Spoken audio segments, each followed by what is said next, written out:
Meet Tesia Love, a native Charlottean, Ayurvedic practitioner, massage therapist, and bodyworker who has spent over 15 years helping others reconnect with the wisdom of their bodies. After being introduced to Ayurveda by her aunt, Tesia found more than a healing system. She found her life's calling. As a Black woman practicing India's ancient science of wellness, she bridges timeless wisdom with the realities of modern life, creating space for people to heal in ways that feel authentic, grounded, and whole. Inspired by the lessons of gardening passed down by her father, Tesia believes that every season serves a purpose, and that growth, much like healing, isn't something we force, it's something we nurture. For Tesia, the answer to what are you birthing is deeply connected to the way she tends a garden with faith and the willingness to trust what is growing even before it blooms. Miss Tesia Love, how are you, beautiful? I'm well. How are you? I am fantastic. Good. Happy to be here with you. Thank you. Yes. As I was preparing for this interview, I was thinking,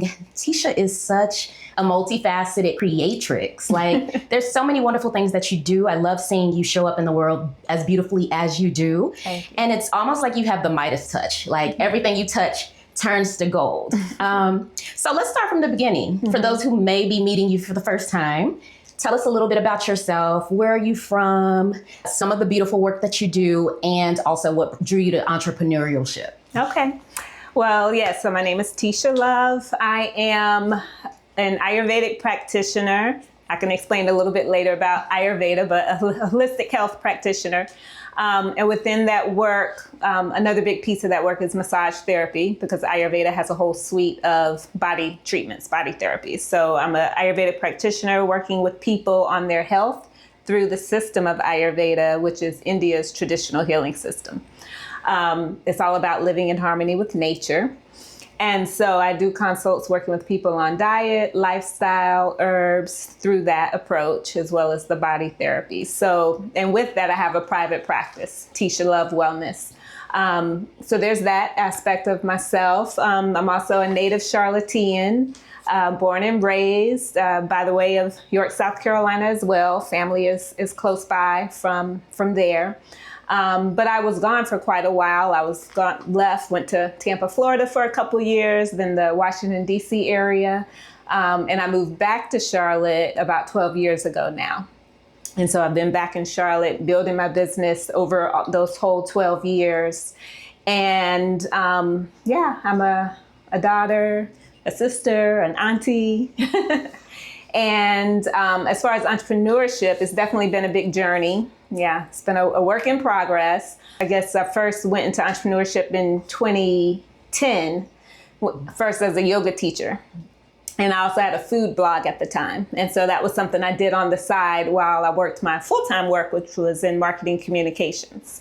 And from there, it built in 2011. That's when I decided to formally study Ayurveda.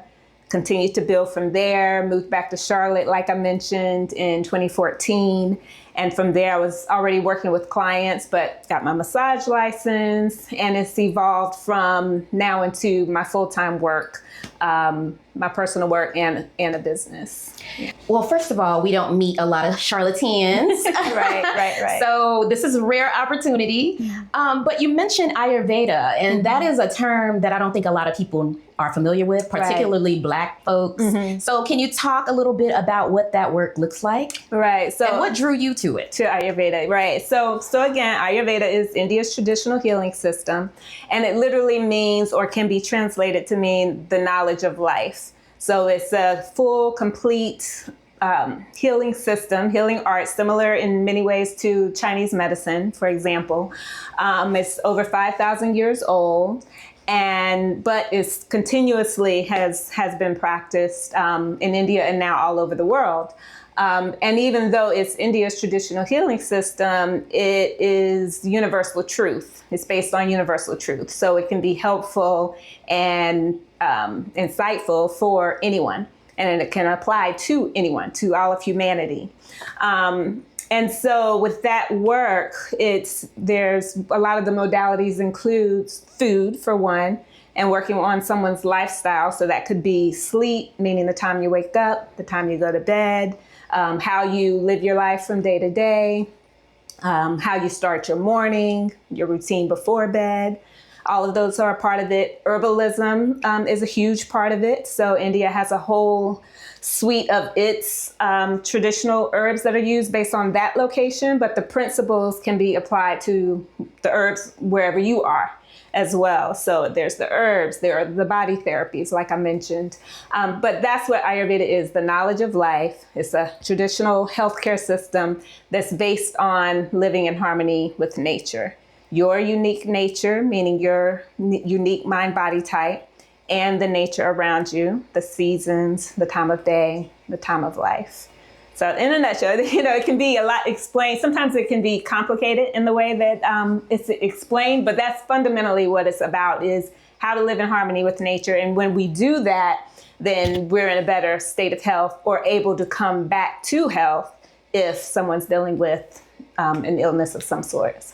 So how does a Black girl from Charlotte become familiar with this work or be introduced to this work? Right. Can you talk a little bit about that journey? Yeah, because, and I get asked that all the time, especially even by, I have a good number of Indian clients, and they'll say, how'd you get into this? And partly it's honestly, I think it's a calling for me because it's a resonance. But I was first introduced to it almost over 20 years ago now. I have an aunt we're kindred spirits, and she was living in New York at the time. I've always been interested in wellness, natural health, those kinds of things. And so she was living in New York at the time. Someone told her about an Ayurveda center up there. She's also interested in all those things I'm interested in. And so when I went to visit, she told me about it. And so that was my first encounter going to an Ayurveda center. It was literally called the Ayurveda Center. Was the name of the place. I'm not sure if they're there now still. But I had a consultation. I had an Ayurvedic massage called an Abhyanga. And it resonated with me from the very beginning. And so I continued to study it on my own, learn about it. And this was even before I did my yoga teacher training. But what made it resonate with me is that Ayurveda has a way of explaining imbalance before it actually becomes disease. So if you've ever wanted to know, why does this happen? Or why do I have this condition or symptom? It has a way of explaining that. And so that's something that I always wanted to know or was curious about. And then also for me, Ayurveda pulls together all the various holistic health modalities. It gave context to nutrition, to herbs, to daily routines. So all the things that are out there in the holistic health space, it gave a framework to it. And so that's also what made it make sense for me. Yeah. I was thinking that because you said, you mentioned yoga, and it sounds like it's a continuum. It doesn't sound like scattered pieces. It sounds like a marrying of all the things. How has being because you have so many different things that you do, how has being an entrepreneur changed you professionally, but more importantly, personally? Right. So being an entrepreneur, and honestly, I don't consider myself an entrepreneur anymore. Like at times I did, because that's also a part of my journey, is that ever since college, I knew I always wanted to own my own business. I wasn't sure exactly what that was going to be. I also knew I was interested in something creative, something out of the ordinary, outside the box. And but as I've gotten into this work, because I didn't get into it necessarily because it's a lucrative business, it is not. But it is, again, it's a calling. And so yet I am self-employed. I am in business. So when I say, yes, it takes entrepreneurial qualities for sure, anytime that you're working for yourself. But my approach to this work, especially now, isn't necessarily one of, I'm trying to, my original vision honestly was like a spa type of wellness center type of space. And that's not so much my vision anymore. It's more so about how can I do quality work at the highest level with this work, with what I'm serving and what I'm offering.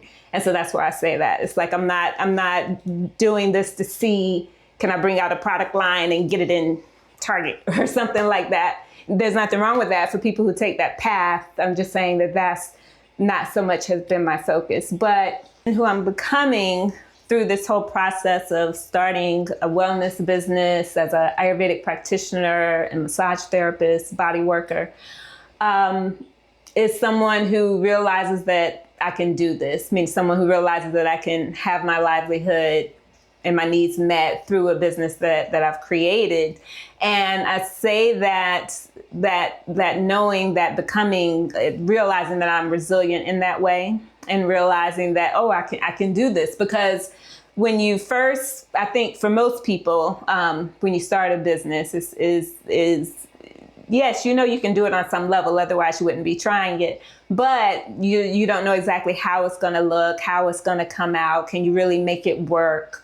And so as you build that and you get to the point to where you realize, oh, I've really done it, it's really become, something that gives you a sense of confidence, that in a new confidence, a different version of confidence that you might not have had before. So I've definitely become more confident in that way. I've definitely become more trusting of God and what life has to offer, because even though there's definitely been a lot of challenges and there continues to be challenges, it still continues to work out. Even when something in the short term, like if I have a slow period that comes up, usually it's a slow period that I needed. Like it's a slow period because there are other things that I needed to attend to or do in my life. So just witnessing that and realizing that makes me into a more resilient person. I know you didn't just show up resilient in this business. What type of fears were you having to release to kind of give birth to these new versions of yourself that could see yourself as a confident entrepreneur or business owner? Yeah, and it's an ongoing process. It still is. But the very first fear was just that fear of not having the security of a 9-to-5 job. And that's a real thing, because I remember when I for the very first time, left my full-time job, which was in 2012. At first it feels great. At first you're like, I feel so free. This is wonderful. But then 3 or 4 weeks later, the fear kind of can set in. That's definitely how it was for me. It's like, what did I do? But once you kind of get over that hump and get past that fear, because I do believe that fear is what holds a lot of folks back from not stepping into self-employment and business ownership. Once you get past that and realize that there are many ways to make money, that there are many ways to create in the world, to produce in the world, that's a big fear that you have to get over. It's just simply whether or not you make a lot of money or a little money, just the fact that you can sustain yourself outside of the conventional path of a job. That's definitely a fear that I had to get over. And I definitely, you get to that place. It can take a while though. Let's see what else. I mean, the fears, the financial fears are a real one that, goes up and down with whatever's going on. But that's the biggest one. And then another big fear that I continue to work on is the fear of putting yourself out there. And you can put yourself out there in many different ways. I have no problem putting myself out there in that the name of my business is my name. So, that's a big way of putting myself out there. But, showing up on social media, I need to do that more, or being more vocal, more visible in different ways. That's a fear that is an ongoing thing to work on, but it's also an exciting, fun part, of the journey of being in business. It sounds like you've done a lot of self-reflection. And I feel like that's probably necessary if you're going to step out on faith and do your own thing in the way you have. I've also seen you out in nature quite a bit, tending to the earth, growing beautiful things. Have you been able to make the connection or see the connection between the work that you've chosen to do in this lifetime and pairing that up with the work that you do on the earth? Absolutely. There's a big connection, which is one of the reasons why I love gardening and working with plants. Again, Ayurveda is all about living in harmony with nature. So that's a part of what draws me to doing that work in my own life is partly for my enjoyment, but it's also because it's a study of nature and of the plants that I'm working with or that I'm growing. But so that's one thing. But yes, as far as the connection to is things like taking the time to grow something similar to growing a business, or similar to someone giving birth, to a baby in a sense, birthing a project through the business, and having that patience, taking that time to tend to the plants, tend to the garden. All of that is a practice, I guess, in witnessing, in patience, in cultivating. So it's definitely all related. Yeah.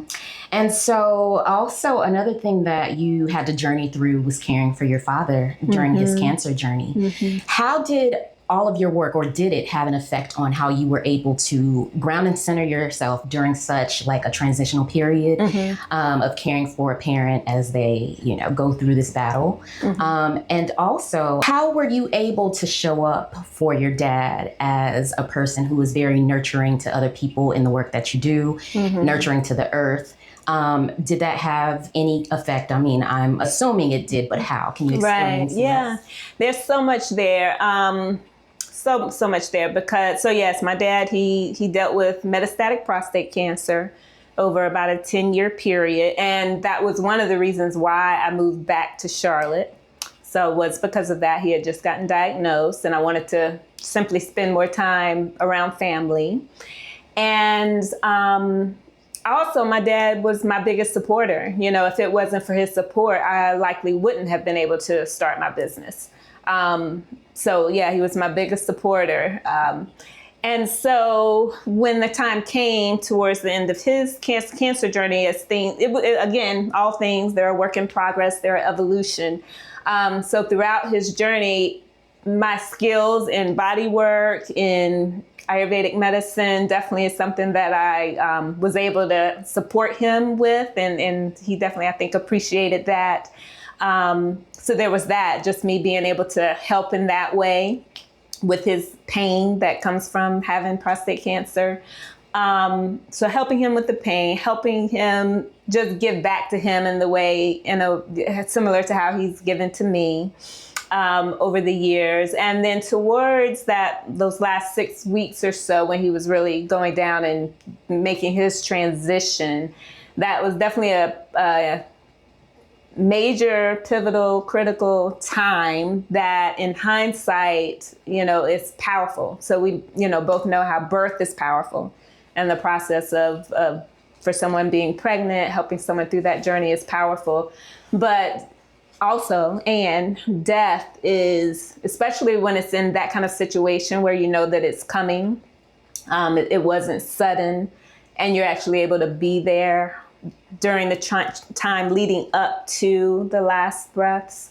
You realize, I could tell that he was reflecting a lot on his life.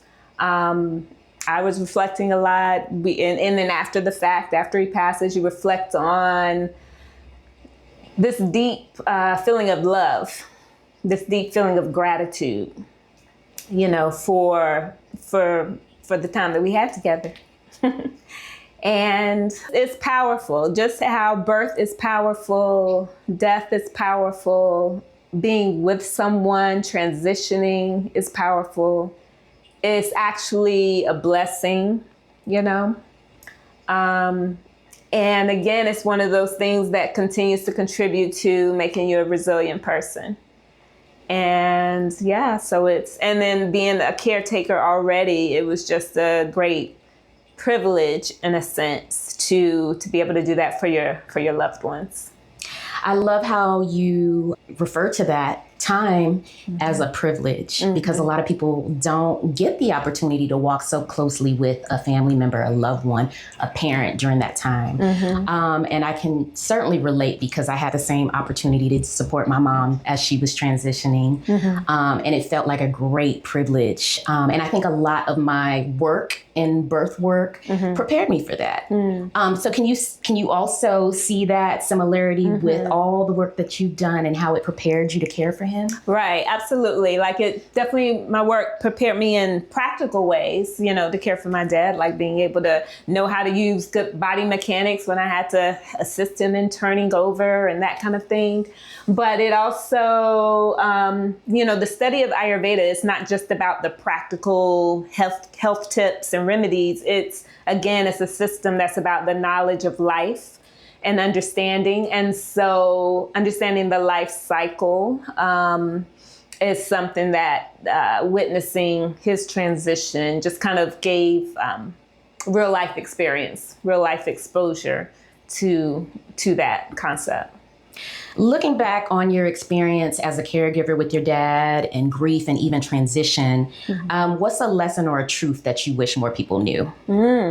Let's see. Wow. Yeah, grief. I would say a truth is, again, knowing when it comes to death, our society, a lot of people still run away from it, but it is it's a part of the life cycle. So just how birth is a part of the life cycle and childhood, adulthood, getting older, we're all going to die. And it's a part of the life cycle, and therefore it has lessons. It has lessons to teach us, lessons that you didn't even know. That one thing I definitely learned in that experience with my dad is that I feel like you don't really get or grasp the depth of death until you go through it with someone close. Like, of course, I've had grandparents, I've had other people who've passed, but someone who you're really, really close to. One life is never the same, but it's also, you just witness and understand that life transition on a deeper level. And so I think it would be for people who may feel fear around death or around getting older. It's nothing to fear. I know that's easy to say, but I don't see it as something to fear. I definitely see it as something to know that it's coming and to what can it teach us. And when we go through grief with loved ones, definitely the appreciation, the gratitude for our time together, but also looking at the lessons learned and how you can take that into your life, cherish every moment that you have going forward. That's very powerful. What are some of the things that you use to ground yourself during that time? Gardening, back to the garden. Yeah, for sure. Because I was doing that time in particular. My dad is the one who taught me how to garden, actually. My father, he grew up on a working farm until he was 12 years old. And so that runs in the family, especially on my dad's side. And so I did a lot of gardening, a lot of time outside during that time. And then also even afterwards, these past 3 years, I've worked some family gardens in York, South Carolina. And so, yeah, that was definitely one way. I think just being out in nature is one of the key ways to heal and to bring pacify any imbalance. Even Ayurveda says that. But I really feel that it helps you to connect with reality, connect with the present moment. And so definitely being out in nature and gardening in particular. What has nature and the changing seasons taught you about growth, timing, and becoming? Yes, that's another big tenet of Ayurveda, is looking at the seasons and how the qualities of life and of matter change depending on the seasons, depending on the climate. And so what all of that reminds me of and teaches me is that, again, that everything is a transition. It is a flow. It is a journey and evolution. And you can see that in everything, in the seasons, the stages of life, the stages of a business, of a relationship. And so that's what all of that continues to remind me of. And so that helps with alleviating, those fears and things that we talked about, because it's all a transition. So if you could sit down with the version of yourself that began this journey 15 years ago, what would surprise you most about the woman that you've become? What would surprise me? The resiliency. It's not a huge surprise, of course, because again, when you start off with these endeavors, to some extent that you can do it. But to just realize, just the realization that, oh, I'm really doing it. I've really done it or am continuing to do it. That it still can be, surprising. It definitely gives you a sense of joy, that's something that you've done. And so that's the case for me. And just honestly, I'm in awe and continue to be in awe of witnessing those truths, the truths of living in harmony with nature. Yeah. What kept you going and what prevented you from walking away from it all, especially with the fears and all of the things? Right. That's a great question. What keeps me going? I mean, part of it is just like, that's my personality. I love being self-employed despite its challenges. I love working with my clients. They allow me to witness their life and their challenges. And one, it's a joy when the support that I've given them helps them. It's very fulfilling for me, and I'm happy to be able to offer that for them. So the joy of the work, the joy of being of service keeps me going. The joy of how the work gives me a sense of purpose and a sense of fulfillment, and that it helps others, but that it also helps me to feel like I'm giving my full self into the work. Yeah. I always like to end with this question. What are you birthing in the season of your life? What are you nurturing right now? And what do you hope it grows into? Right. Well, I'm continuing to birth my gardens, and they're not just mine, but some of them, there are family gardens as well. So that's always a joy because each season I'm learning something new. And so I'm looking forward to continuing with that practice of working with the plants and gardening and nature. And continuing with my work, my business of Tesia Love Wellness, because it's always a work in progress and in evolution. I'd like to bring forth more online offerings. So that's a big thing that I'm kind of focused on now as well. So I'm hoping that comes to fruition soon. Excellent. Thank you so much, Miss Tesia Love Wellness. Thank you.